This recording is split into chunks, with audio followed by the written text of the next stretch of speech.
আওয়ামী লীগের অত্যন্ত প্রভাবশালী এক নেতা হলেন কাজী জাফর উল্লাহ। কিন্তু কেন তাকে না করেছিলেন আওয়ামী লীগ সভাপতি ও ক্ষমতাচ্যুত প্রধানমন্ত্রী শেখ হাসিনা? কাজী জাফর উল্লাহ আওয়ামী লীগের প্রেসিডিয়াম সদস্য।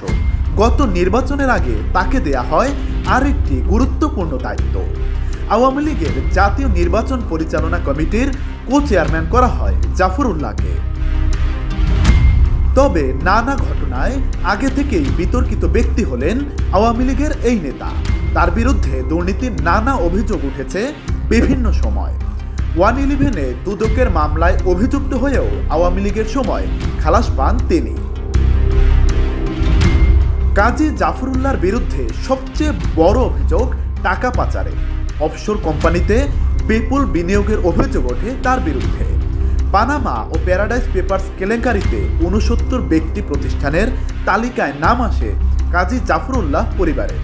তিনি নিজে ছাড়াও তার স্ত্রী নীলুফার জাফরুল্লাহ এবং ছেলে কাজী রায়হান জাফরেরও নাম আসে ওই কেলেঙ্কারিতে।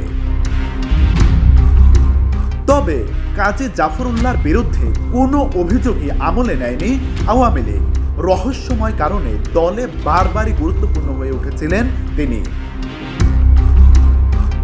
রাজনীতিতে প্রবেশ করে আওয়ামী লীগের মনোনয়নে কাজী জাফর উল্লাহ প্রথমবার সংসদ সদস্য নির্বাচিত হন 2001 সালে। 2008 সালে এমপি হন তার স্ত্রী নীলুফার জাফরুল্লাহ।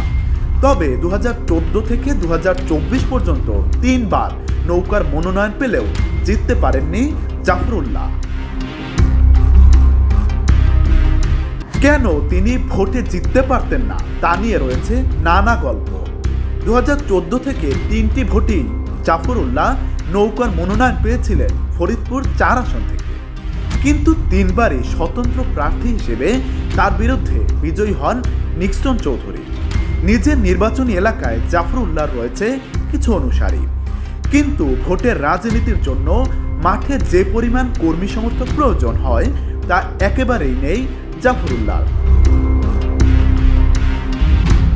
জাফর উল্লাহ কর্মীদের পাশে দাঁড়ান না, লোকজনের সঙ্গে তেমন মেশেনও না তিনি। তাই দ্বাদশ সংসদ নির্বাচনে তাকে দলীয় মনোনয়ন দিতে চাননি শেখ হাসিনা। জাফর উল্লাহকে সরাসরি না করে দিয়েছিলেন তিনি, কিন্তু তারপরও নৌকার মনোনয়ন পেয়েছিলেন জাফর উল্লাহ।